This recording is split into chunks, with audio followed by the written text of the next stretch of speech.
So Christian McCaffrey likely done for the rest of the 2024 season, and Josh Allen makes fantasy football history. This is the fantasy sports boss with some thoughts on the remainder of the slate on the heels of Thanksgiving and the Black Friday games. I'm going to go into some of the things that stood out to me. Hit that subscribe button if you haven't done so already. And yes, Christian McCaffrey. Listen, I said this all summer. I said, do not draft Christian McCaffrey. The wear and tear, all these years of heavy usage, and even injuries in his past as well. This was the time to get out. Always get out a year early as opposed to a year too late. And hopefully you listen, because this is now the second significant injury. It looks like a PCL injury that's going to knock McCaffrey out for the remainder of the season. So if you held on to Jordan Mason, he's going to be the guy the rest of the way. And the 49ers are done. All right? They're not making the playoffs. They got destroyed last night in the snow in Buffalo. It was just a wild game. And McCaffrey looks done for the season. So it is a busted draft pick all the way around for the guy who was really the fantasy MVP last season. Now, as far as Josh Allen is concerned, yes, it was a statistical oddity. For only the fourth time in history, a player was credited with both a passing touchdown and a running touchdown on the same play. And that's because Allen threw a pass to Amari Cooper. I believe it was the third quarter. As Cooper was heading to the end zone, he pitched it back to Allen, and Allen ran it all the way in. So he gets credit for both the passing and the running touchdown, which is something that you don't ordinarily see. So if you were trying to hold off Josh Allen last night in fantasy, it didn't go well, right? I mean, he went for 32 points. In the driving snow, especially in the second half of that game, and this just goes to show you that Josh Allen, everything comes up smelling roses when you're Josh Allen, including his engagement to Haley Steinfeld there. Nice catch for sure.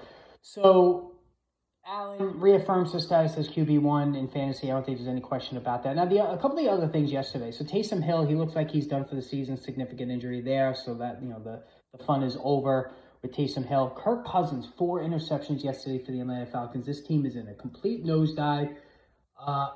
Will Michael Penix take over? I don't know. Drake London had another huge game.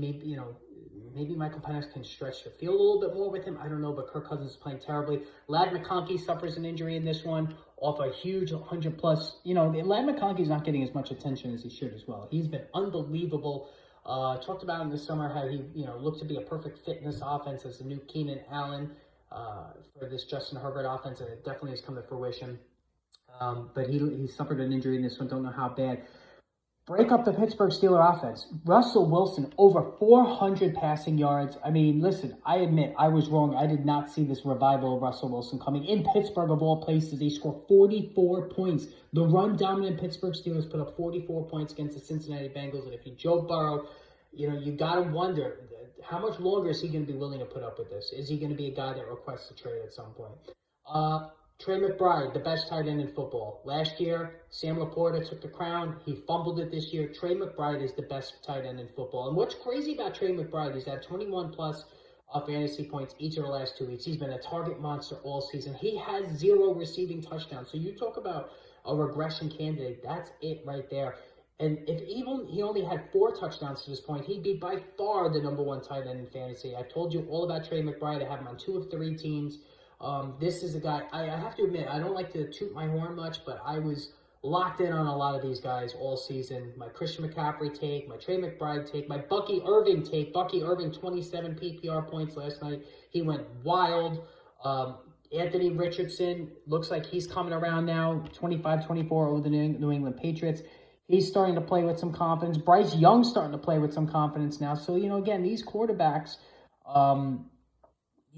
sometimes they do need to take a step back, right? They need to take a step back to see, to get a better, maybe understanding, a view of the offense, whatever it may be. But Anthony Richardson now is playing like that star. I said he was going to either destroy your team or win your league. 2 touchdowns in this one. He ran for a 2-point conversion. He ran for a touchdown.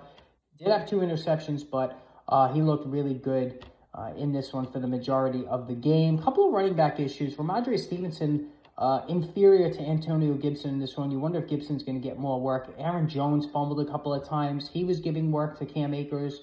Didn't like the way he looked there. Jaden Daniels fully back on track now as a quarterback. Had a monster game, 4-touchdown game.